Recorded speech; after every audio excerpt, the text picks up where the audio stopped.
Hello friends, welcome to our YouTube channel arrow to success. আজকে তোমাদের জন্য রয়েছে নিউট্রিশনের কিছু ইম্পর্টেন্ট কোশ্চেন। এই নিউট্রিশনের ইম্পর্টেন্ট কোশ্চেনগুলো বড় কোশ্চেন আমি আগে করাইনি, আমি তোমাদের আগে ছোট ছোট কোশ্চেনগুলো দিয়েছিলাম। তো সেগুলোর থেকে কিন্তু এগুলো আলাদা। এটা কিন্তু ভাবার বিষয় নয় যে আগেরগুলো সব আমি এখানে দিয়ে দিয়েছি, তা নয়। আগে নিউট্রিশনে প্রচুর ভিডিও করানো আছে, সেই কোশ্চেনগুলো অ্যান্সার তো দেখতেই হবে। এখানে কিছু এক্সট্রা কোশ্চেন রেখেছি যেগুলো বলা যেতে পারে 2 মার্কসের মতো, একটু বড়, তার সাথে ছোট আছে। তো এখানে প্রথম যে কোশ্চেন আছে সেটা হচ্ছে, খাদ্য যখন মানুষের মুখের ভেতরে প্রবেশ করে তখন কোন উৎসেচকের সংস্পর্শে আসে? সেটা হয়ে যাবে অ্যামাইলেজ। ইয়েস, উৎসেচক সংক্রান্ত কিন্তু সেরকম কোশ্চেন আমি দিয়েছিলাম না, তো এটা উৎসেচক সংক্রান্ত কোশ্চেন। নেক্সট, স্পষ্ট দৃষ্টির জন্য কোনো বস্তুকে চোখের থেকে ন্যূনতম কত দূরত্বে রাখা উচিত?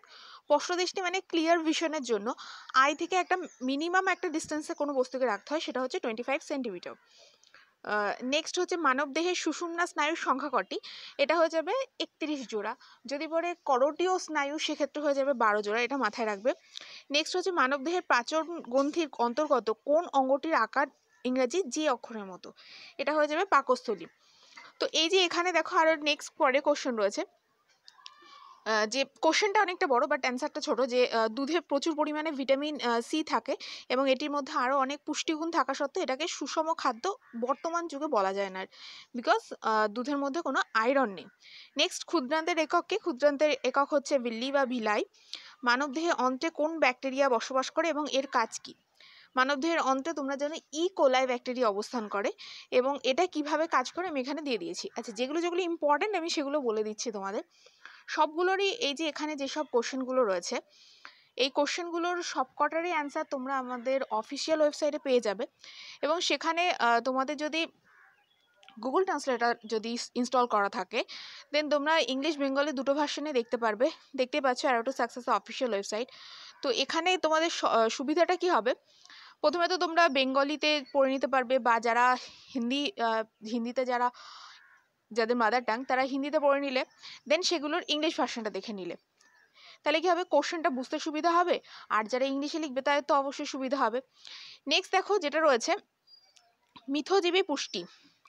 মিথজীবী পুষ্টি কাকে বলে? মিথজীবী পুষ্টি হচ্ছে যখন দুটো জীব পরস্পরের সাহচর্যে বসবাস করে, আমরা তো সেটাকে বলছি মিথজীবী জীব, এবং তারা যে পুষ্টি প্রক্রিয়া সম্পন্ন করে পুষ্টি, সেটাকে বলা হচ্ছে মিথজীবী পুষ্টি।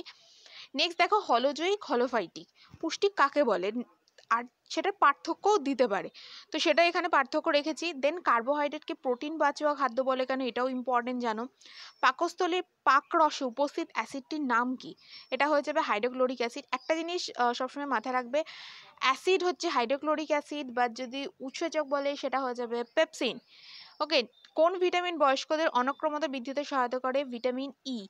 এছাড়া আরও অনেক ভিটামিন রিলেটেড কোশ্চেন কিন্তু তোমরা আর একটা আমি পোস্ট করেছি সেখানে পেয়ে যাবে, এবং ভিটামিনের তো তোমাদের আমি আরও কোশ্চেন তো করিয়েছি ইউটিউবে, তো সেখানে সেগুলো তো পাবে। নেক্সট আমি চলে আসবো তোমাদের কোশ্চেন নাম্বার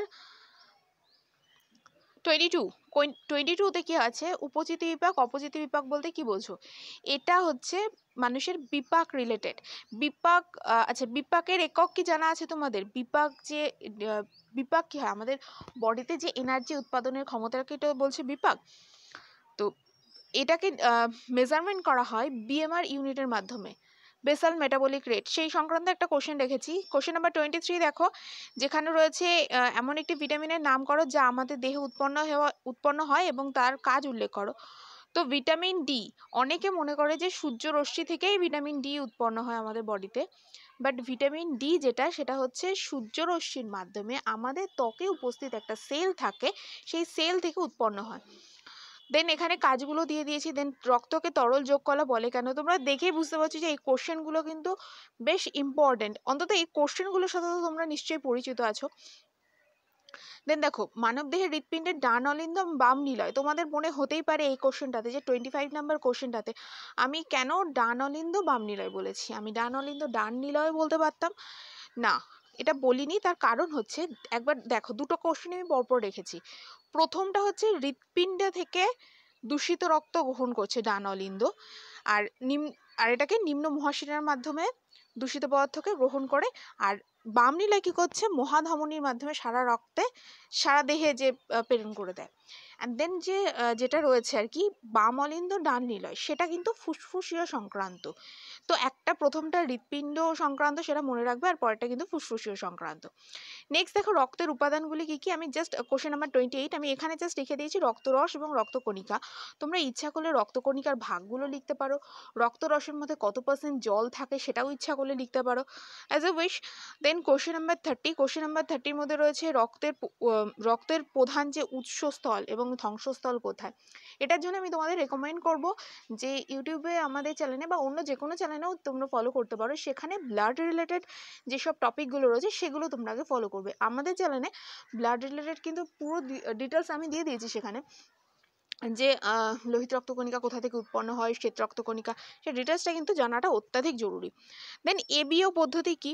এবিও মানে ব্লাডকে যে 4টে যে সেকশনে ভাগ করা হয়েছে, 4টে গ্রুপে ভাগ করা হয়েছে, সেই যে ভাগ করা যে পদ্ধতি তাকে বলা হচ্ছে এবিও পদ্ধতি। দেন দেখো এখানে কতগুলো জিনিস রয়েছে। মিশ্র গ্রন্থি কাকে বলে, এই কোশ্চেন আমি করিয়েছিলাম এবং তোমাদের যে প্র্যাকটিস সেটের কোশ্চেনের মধ্যে কিন্তু এই কোশ্চেনটা ছিল।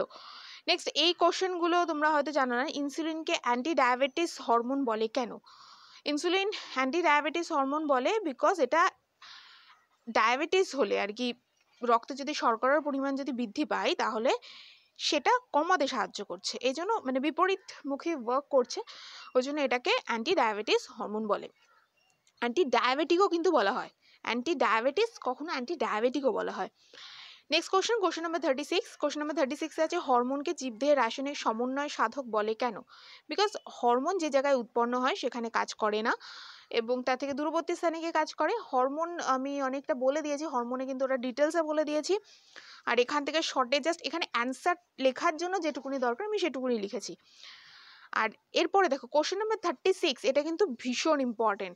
বলেছে দুটি নিউরো হরমোন, নিউরো মিনস হচ্ছে স্নায়ুর সাথে রিলেটেড। তো নিউরো হরমোন কি কি, অক্সিটোসিন এবং ভেসোপ্রেসিন। অক্সিটোসিন আর ভেসোপ্রেসিন এই হরমোনগুলো স্নায়ুতন্ত্রের মাধ্যমে প্রবাহিত হয় বলে একে নিউরো হরমোন প্রধানত বলে, এবং ফুল ডিটেলস কিন্তু এখানে আছে। দেন অ্যাড্রিনালিনকে জরুরিকালীন বা আপৎকালীন হরমোন বলে কেন। দেখতেই পাচ্ছ, কারণ অ্যাড্রিনালিন কি করে, এমার্জেন্সি হরমোন বলে কেন। কোশ্চেনটা তোমাদের এরকম আসতে পারে, অ্যাড্রিনালিনকে এমার্জেন্সি হরমোন বলে কেন, বা which hormone is called emergency hormone, এরকম কোশ্চেন আসতে পারে। তো সেখানে এটা লিখে দিতে হবে যে এটা জরুরি অবস্থাতে কি করছে, প্রাণীদেহের ওই জরুরি অবস্থা মোকাবিলা করার জন্য যে পদক্ষেপগুলো নেওয়া বা সাহায্য করছে, বিভিন্নভাবে সাহায্য করছে, সেটাকেই সেই কারণেই অ্যাড্রিনালিনকে জরুরিকালীন হরমোন বলে। নেক্সট হচ্ছে থাইরক্সিনকে ক্যালোরি উৎপাদক হরমোন বলে কেন। ক্যালোরি একটু আগে যেটাকে আমি বললাম, ক্যালোরি মিনস হচ্ছে বিএমআর, তাই তো। বিএমআর দেখো ফুল ফর্মটা এখানে রয়েছে। আর থাইরক্সিন কি করছে, এই বিএমআর এর যে উৎপাদন ক্ষমতা সেটাকে বাড়িয়ে দিচ্ছে, এই জন্য একে ক্যালোরি উৎপাদক হরমোন বলে। নেক্সট গ্লুকাগনকে ইনসুলিনের বিপরীত হরমোন বলে কেন। এটাই আমাদের লাস্ট কোশ্চেন, কারণ ইনসুলিন যেরকম কাজ করে গ্লুকাগন ঠিক তার অপোজিট ওয়ার্ক করে। তো এই হলো টোটাল 38 কোশ্চেন, যেগুলো তোমরা আমাদের অফিসিয়াল ওয়েবসাইটে পেয়ে যাবে। তোমাদের এখান থেকে তোমরা মোটামুটি দেখে নিয়েছো, এবার তোমরা পরীক্ষার আগেও যদি একবার চোখ বোলাও, বাই চান্স যদি চলে আসে তো এখান থেকে কোশ্চেন আনসার টাইপ করে যেহেতু লেখা আছে, তো খুব সুন্দর করে তোমরা লিখে দিতে পারবে। আরও কিছু কোশ্চেন আছে যেগুলো সময়ের অভাবে আমি অ্যাড করতে পারলাম না, অনেকগুলো দেওয়ার ইচ্ছা ছিল। তো এই কটাই আজকে, যদি সময় পাই আরও কিছু দেওয়ার ইচ্ছা ছিল, সেগুলোও আমরা আস্তে আস্তে এই ওয়েবসাইটে অ্যাড করব। তো তোমরা যারা এখনও এই চ্যানেলের এই ওয়েবসাইটে ফলোয়ার্স হওনি, তারা যদি ফলোয়ার্স হয়ে থাকো বা অ্যাড টু হোম স্ক্রিন করে রাখো, মাঝে মাঝে চেক করবে, সেখানে তোমরা পেয়ে যাবে, ঠিক আছে। ফলোয়ার্স হয়ে থাকারই কোনো দরকার নেই, অ্যাড টু হোম স্ক্রিন করলেও সেটা তোমরা মাঝে মাঝে দেখতে পারবে, ঠিক আছে। তাহলে আজকে এই পর্যন্তই, থ্যাংক ইউ।